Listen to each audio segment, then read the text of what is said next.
ว่าเราจะได้ทำอะไรต่อก็ตามขอให้เรารับใช้ของพระองค์ที่แท้นะพระเยซูคริสต์เจ้าเรามาทำพระคัมภีร์หนึ่งเล่มด้วยกันนะคะ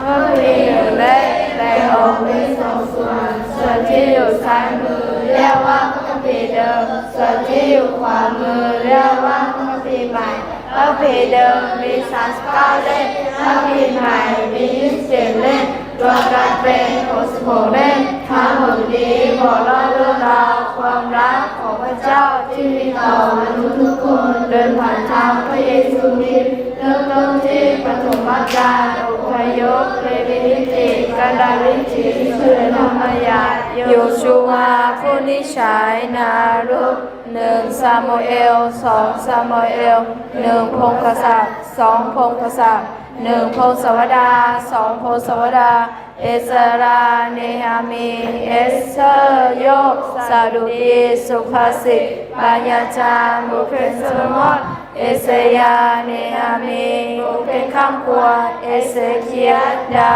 เนียโฮเชยาโยเอลอาโมอาบานีโยนา